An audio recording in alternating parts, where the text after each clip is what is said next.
As-salamu alaykum Sayyidi. Walaikum salam wa rahmatullah.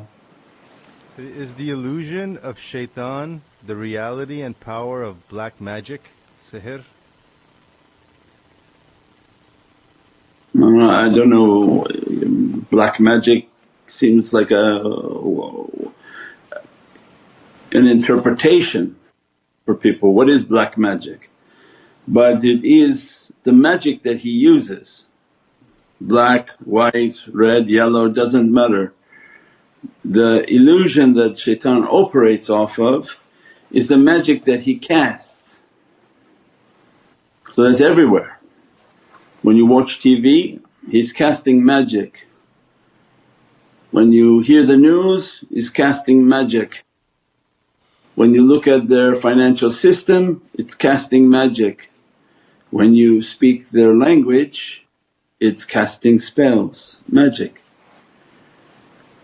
So this is the abode of Shaitan. This dunya, the material world, is where Shaitan established his throne and his ifrit and his kingdom. He operates by a magic. The power he has is limited, but the real power is the humans that landed here. And they have the power to manifest, and their brain and heart has been hijacked. And as a result of being hijacked, he uses their power against them and other humans. So that in itself is a magic because he's a magician. So the real power lies with Allah. And that's why we say, La hawla wa la quwwata illa billahi aliyyil azim, so that Allah's power enters the heart and breaks the illusion of that magic. That's our whole life's journey. And now because of the Dajjal, we're in now a great active magicianry, magicness, where the magicians are all coming out and everything is a magic show for them. When they talk with their TV, with everything is some sort of a magic show happening. So the whole interpretation and the battle against this is through the certainty of the heart, through the connection. When the connection is strong, it looks with the vision of the heart and begins to penetrate the veil of their magic, so that you can see behind the scenes. As-salamu alaykum wa rahmatullahi wa barakatuh. This is Shaykh Nurjan. Thank you for watching the video that you're watching. Inshallah, if you're happy with the content and happy with these programs, please support the button below, the programs that we have for our orphanage repairs, our water well, Give the Gift of Life, our mobile food vans. We have now 5 vans, Vancouver, Chicago, Los Angeles, Pakistan. There's many programs that reach thousands of people and rescue foods and give those supplies to people in need. Your support is greatly appreciated. Also, be so kind as to leave loving comments and please share the stream. Every bit counts. As-salamu alaykum wa rahmatullahi wa barakatuh. Seen that, oh, this is like an illusion and delusion. And that's why then the people under the magic spell, they think you're crazy. So what are you talking about? Of course this is real.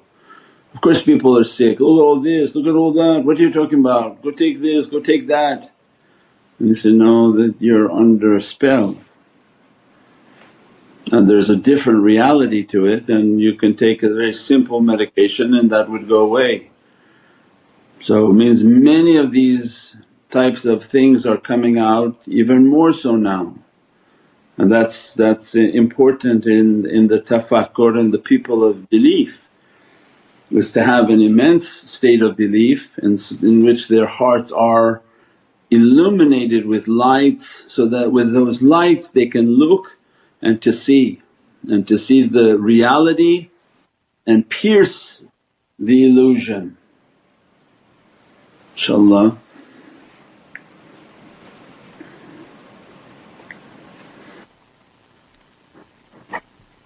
As-salamu alaykum Sayyidi. Walaykum salam wa rahmatullah. Sayyidi, can Shaitan hear what we are thinking? Yeah, of course. How How could he not? He's the one making you to think it. So any type of being is casting their waswas, their thoughts, their words into your heart and into your mind. So no doubt they're the ones casting that, so more than knowing what you're thinking, they're giving you what you're thinking. So the concept of a'udhu, and again making your wudu, keeping your namaz, keeping whatever Allah asked of us, keeping your energy to be strong so that to fix the heart, purify the heart and make intention based on good intentions, so that Allah provides an action and an amal to complete that intention. And the one whom fortifies their heart and protects their energy, then that heart becomes harder and harder to enter. But at first stage when the heart is not secure, then shaitans are casting all day long into the heart. So then that thought is not from you. And that's why we said, go back and look then on your chair. Who's sitting on the chair when that happens? So that people think, oh I'm really good, but then why that? So when we start to link this process together we can understand, oh that thought, this thought comes, this desire comes. At that time I can understand, no, that must be shaitan and my nafs on the chair making me think that, making me to desire that, and as a result I have to do my zikr, I have to do my connection, I have to do all that I've been told to do. So it means it has a very fixed program. You do the connection, you do the muraqabah, you keep yourself protected, you eat from goodness and holiness, and that you build your energy and build that connection so that difficulty doesn't come. And by good character again good things come and difficulty goes. By bad character then something is not working right. If you bother people, you talk bad, you have bad thoughts, bad intentions, bad whisperings, jealousy, all these bad characteristics means shaitans are too close to you, putting all of this sort of whispering on, so they're too close to be whispering like that. So these are not good things, and that's why then difficulty comes, rizq gets cut. All of these things start to happen because they're not pleasing to Allah. So all the shaykh can do is keep telling you, do your practices. The shaykh is not going to make a prayer to take away what Allah sends as a test. The shaykh's not here to compete with Allah, he's here to teach you what Allah wants. Allah wants you to meditate, contemplate, make your character to be right. Watch what your whisperings are, watch what your eyes are whispering. When you look at something and you have a bad desire for it or a jealousy for something, these are whispers that come to the heart. Clean them, make your salawat, make your praisings, so that the heart and the condition of the heart to be good. When the condition of the heart is good, the actions of the character and the insan are good, then inshaAllah Allah then increase the rizq and the sustenance. Because that's from the first of the tariqah. When Nabi Musa and Sayyidina Khidr were on the boat. So sustenance is in tariqah hands for training. It's up and down then has to be based on guidance. Not that, "Oh shaykh pray for me, these difficulties are coming." He's already prayed, he's making you to do the teachings. Are you following them? But he's not going to make a dua that all of these vanish and you back into positions, because it creates a zulumat. That the reason Allah wants the attention of the servant is to correct the characteristics. So it's very simple, when the character and they change what's within themselves, Allah changes the condition. Says, I don't change a condition of a people, means i.e. income, job, spouse, anything in our lives is called a condition. You don't like your job, that's a condition. You don't like your home environment, that's a condition. You don't like your work, that's a condition. You don't like your pay, that's a condition. And Allah says, I don't change a condition of a people because that's what's going to be their testing until they change themselves. That can only be changed by muraqabah. So when Allah is saying change themselves, for those people who don't accept muraqabah, contemplation and muhasabah, so what does Allah mean by change themselves? I don't change a condition of a people until they change themselves. How could you possibly change yourself if you don't know yourself? It would require to know yourself and know what governs you. And the only way to know yourself is to sit and meditate at night. What did I do wrong? Who did I talk to? How did I talk bad? Did I have bad thoughts? Did I have like jealous thoughts and why he has and I don't have? Why they look like that and I don't have? What's like this, what's like that? All these are conditions that are not pleasing to Allah. When we are able to attack those conditions and rid ourselves of the bad character, then why Allah needs to then test with these issues, lets the rizq come back up. Because He doesn't need to get the attention of the servant because they're fine attending to themselves. But when they choose not to fix themselves, then Allah wants their attention. And the greatest way to get attention is to cut the rizq, because if people don't care about anything else, what are you going to do to get people's attention? So everything is important.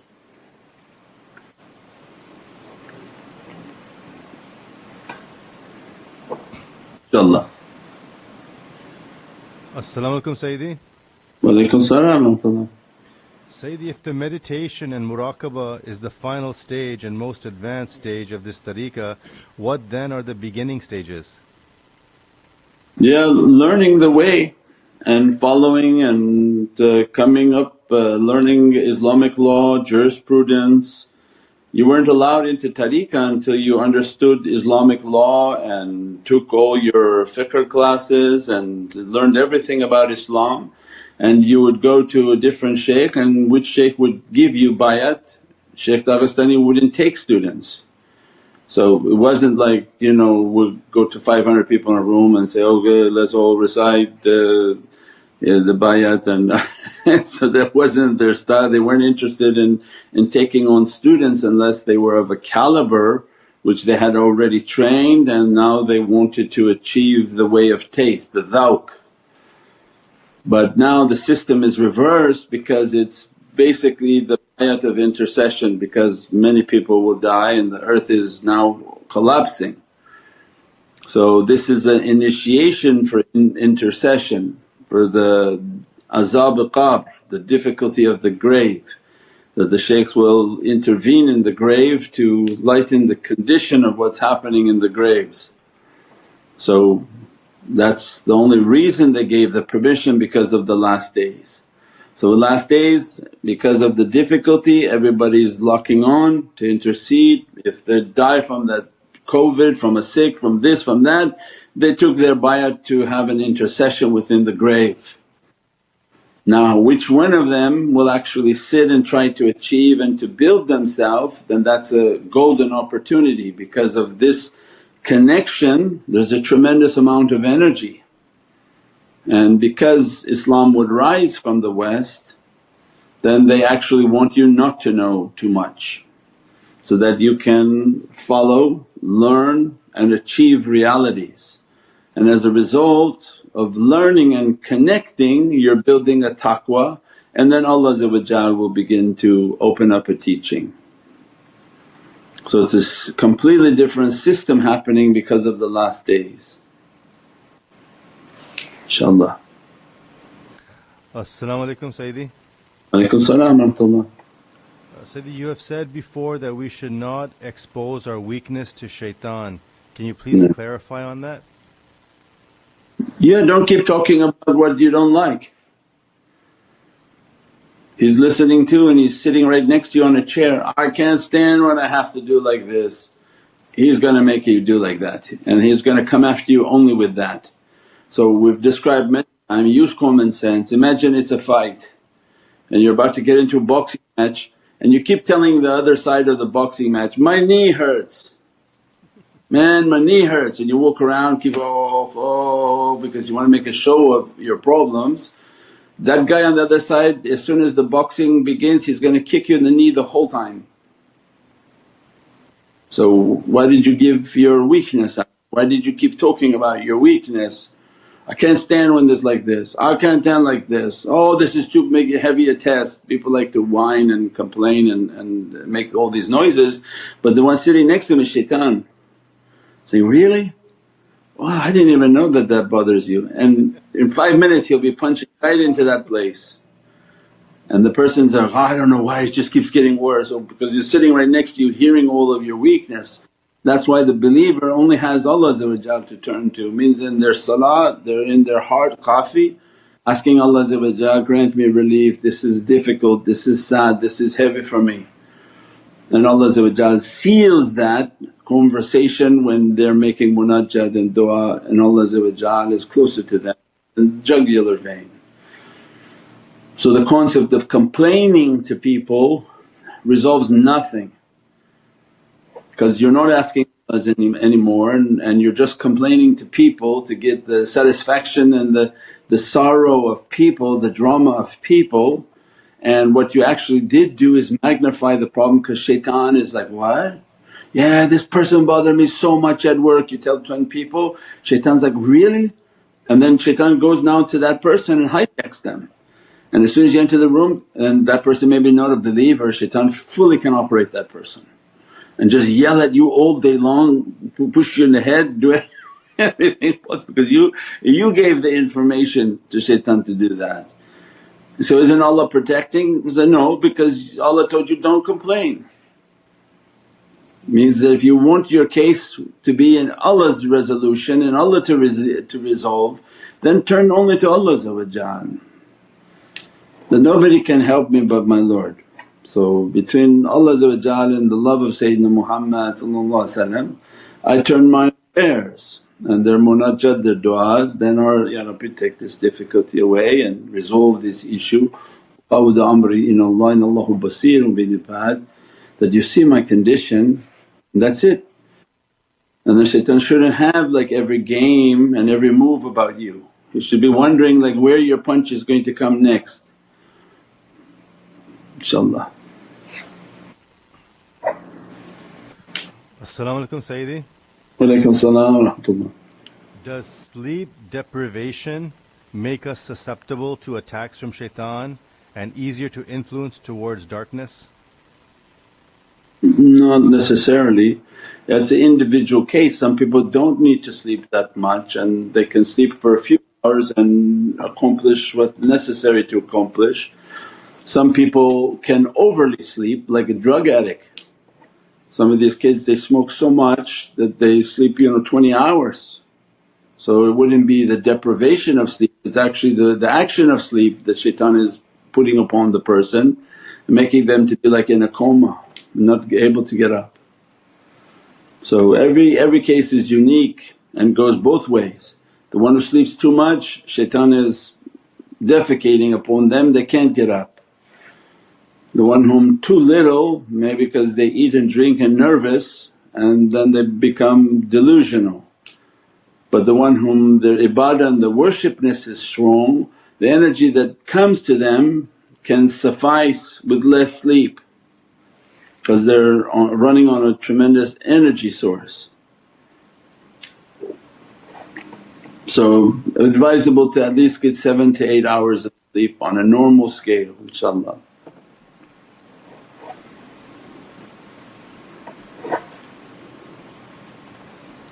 As-salamu alaykum Sayyidi. Wa alaykum salam. How Do we know if our zikr is from the heart and not from the mind? How do you know if your zikr is from your heart or from your mind? Doesn't matter, because the zikr doesn't come from the mind. You do your awrad and you do your zikr, you try to do it silently and in your heart, focus on your heart, keep learning how to do meditation, and it gets more and more improved, and you'll know the feeling. The feeling of connecting and how you're connected, you'll know that, it's not in your mind.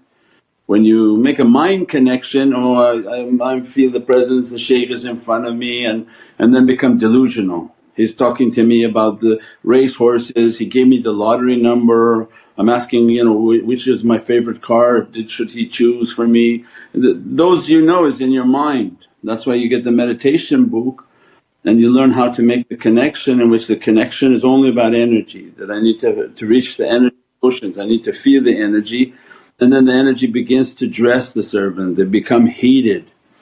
That same servant, as soon as they make their connection and start making their zikr, the zikrs are very heated, that's in their heart. But if their meditation is through their mind, in which I see the shaykh is telling me, get this, I'm asking him to go on a vacation here, should I go here, should I do that, that's all through their mind, or delusional sort of and they're playing in their mind with their connection.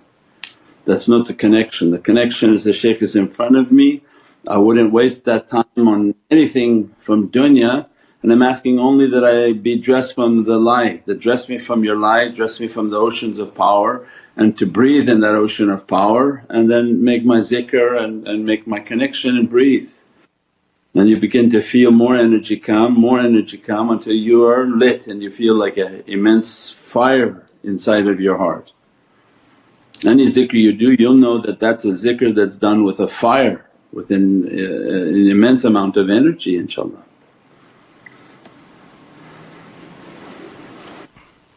As-salaamu alaykum Sayyidi. Walaykum salaam wa rahmatullah. From the book of Insan-e-Kamil, can you please expand a little bit more on the tree of certainty?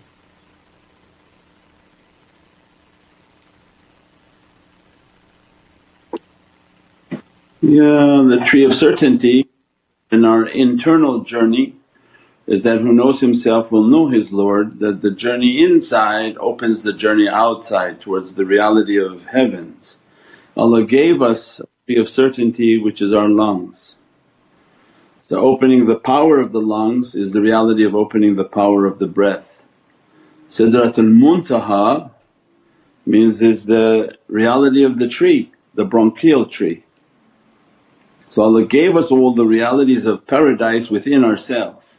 So you're able to meditate again. First the basis is to connect with the shaykh, you have a strong connection with the shaykh, and that you focus inward and focus on the reality of your tree, that every breath that comes in it comes with a divine power, and that you're expelling every negativity, and that every breath that coming in you want that blood to be stamped with zikr, so that you eat and drink pure, and that you begin to make your zikr with your breath. So all of that is in the meditation book on how to do the meditation, how to make the connection.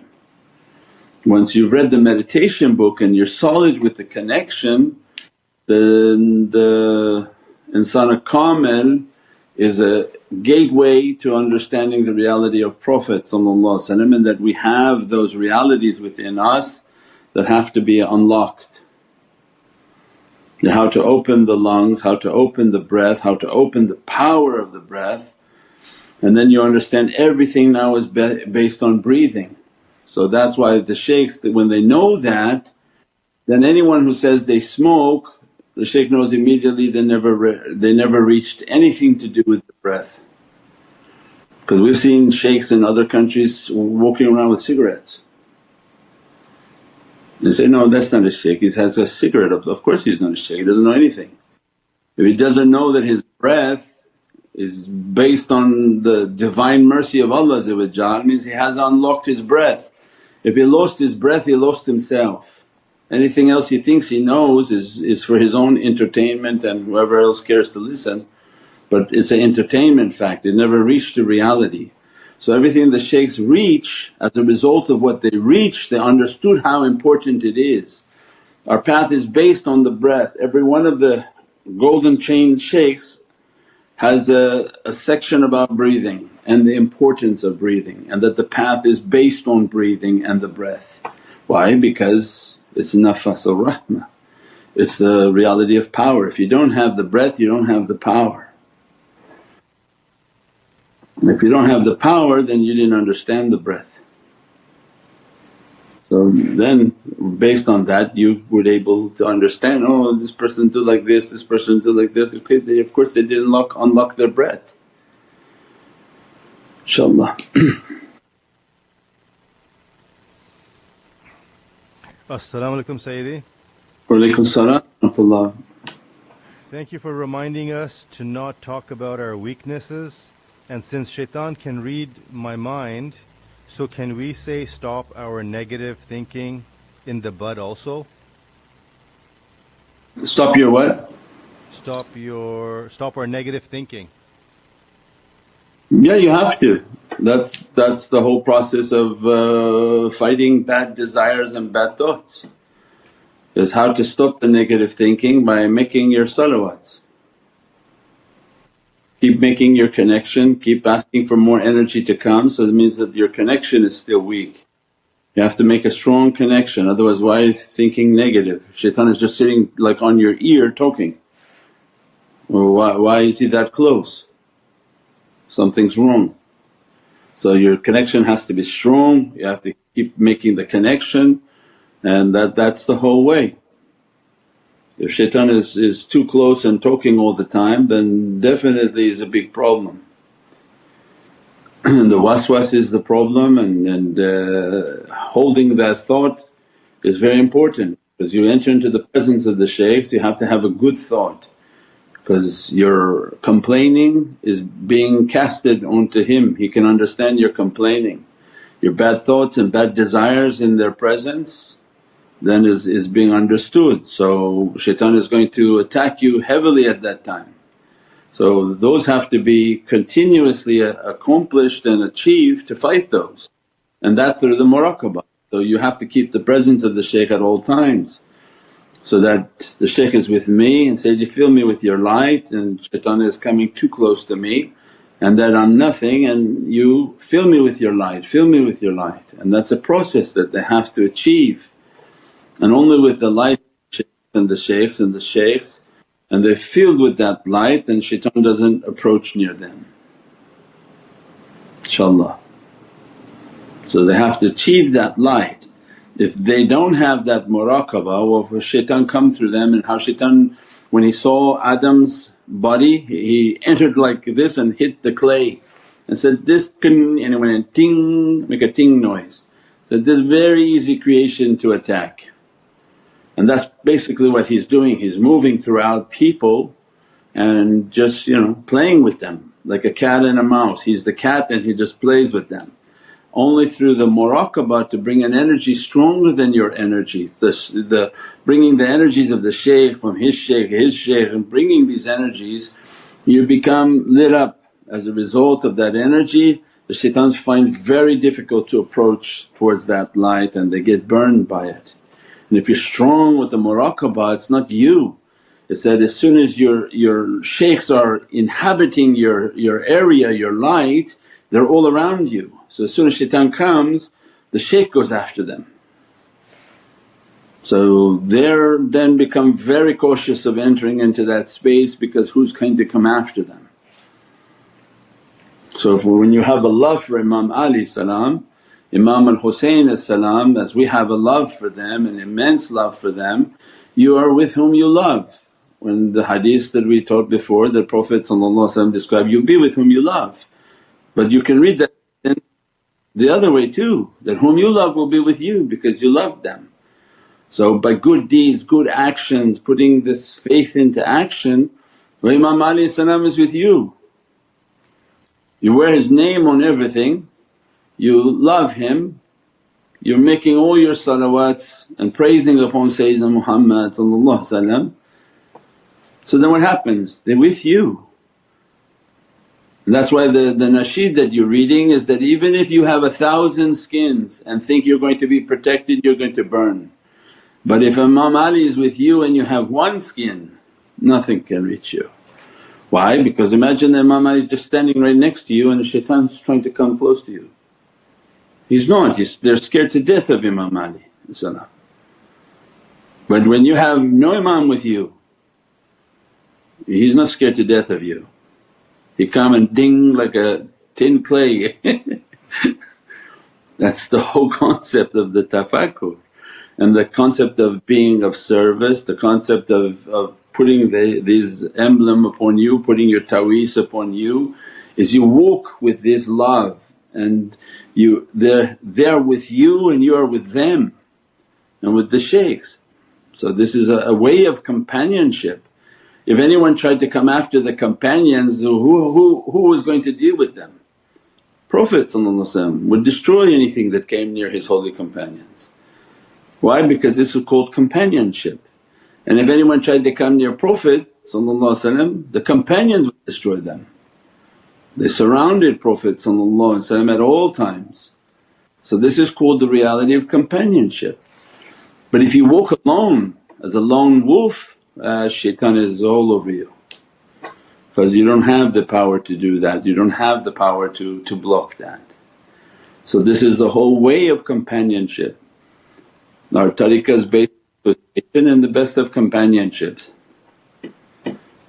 It's a sohbet khairu fi jamia.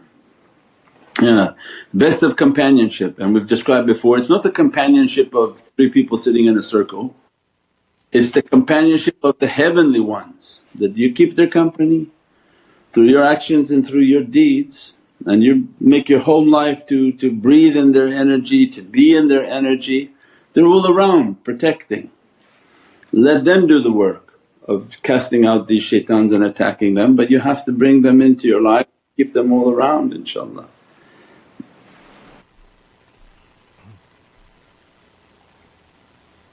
As-salamu alaykum Sayyidi. Walaikum salam wa rahmatullah. When we put the ta'weez on the windows, should it be facing outward? And also someone else also asked about where to place the ta'weezes on the car. Yeah, under your rear view and on all the corners of the windows, in the bottom corner so it's out of view of the car. And the stickers are made to be back entry so that they face you, not on the street. Otherwise the stick would be from the outside facing the street and people peel them off. So facing you is sufficient. Remember we described in other talks of the ta'weez, it's a light that's produced. You don't even have to see it. It's a light that emanates from that reality because it's coming from paradise, coming from the heavens. It's sijil, it's like a flag that Prophet gave to his tariqahs that carry these banners, and these are armies and battalions in the heavens. And as they move with these sijils and with these banners, then the lights are seen by the unseen and they sense these are dangerous lights to be near. Now do you have to have that to see it? No, not necessary. Just place them in the car to defend the car against ricochet oppression. Means that if oppression and zulumat was coming towards you directly, that's an immense protection, or a ricochet zulumat in which shaitan says, I can't take him out but I'll let the guy in the car next to him fall asleep, and as a result his car will swerve into him and through a ricochet for you to be hit. So shaitan is aggressively after the people of light. So as a result we are not heedless. Put your ta'weez, put the sticker of the ta'weez in the car, put the sticker of the ta'weez on your windows, homes, in the rooms of the children, rooms of yourselves, and make your house like it's carrying the banners of that sijil, like banners of war, that you would put them all over your property. And Prophet said, fight to your death to control your property. So when they had caravans of wealth that they were travelling with, Prophet told them, it's a sunnah and wajib that you defend your property. We're not a people who give our property to shaitans and say, oh here you can take it. No, you're going to fight to the death to defend it. So as a result, same in your lives, that don't let things to be unattended. Defend them, put your ta'weezes upon them, put your ta'weez upon the children. All of these are deep realities. People like it, they don't like it, well they don't have to deal with the calamity. So if you're a person who only goes by what people said, well when you have a calamity those same people will come and say, oh this astaghfirullah, so horrible this happened to you. So what are they going to do now? Nothing. So best that you live to your faith because you're the one who has to live with the consequences. We used to have when the children were small, they say, oh we want to take the kids to the library on a school expedition. Will you allow? And I said, absolutely not. He said, but why if anything happens? I say, if you lose my kid and God forbid something happens to him you're going to come back and say, sorry. Do I take your life at that time or your so sorry is going to be sufficient for me? What's sorry going to do for me? So my responsibility is defend my children. I said, no you're not taking them anywhere unless we attend and see what you're doing. So the same concept that somebody telling you, don't put these ta'weezes and in the event if something happens they say, I'm sorry, what did I know, why did you listen to me? So because we know of the immense amount of difficulty, defend yourself and your properties. So the greatest defense and spiritual defense is to make sure that these things are protected, the children are protected, the property is protected, that which you own is protected inshaAllah. InshaAllah subhana rabbika rabbil izzati amma yasifoon wa salaamun al mursaleen walhamdulillahi rabbil alameen. إلى شرف النبي صلى الله عليه وسلم وعلى أصحابه الكرام ولم الشيخين في طريقة النشبندية العالية وسائر وساداتنا والصديقين. الفاتحة. As-salamu alaykum wa rahmatullahi wa barakatuh. This is Shaykh Nurjan. Thank you for watching the video that you're watching. InshaAllah if you're happy with the content and happy with these programs, please support the button below, the programs that we have for our orphanage repairs, our water well, Give the Gift of Life, our mobile food vans. We have now 5 vans, Vancouver, Chicago, Los Angeles, Pakistan. Many programs that reach thousands of people and rescue foods and give those supplies to people in need. Your support is greatly appreciated. Also be so kind as to leave loving comments and please share the stream, every bit counts. As-salamu alaykum wa rahmatullahi wa barakatuh.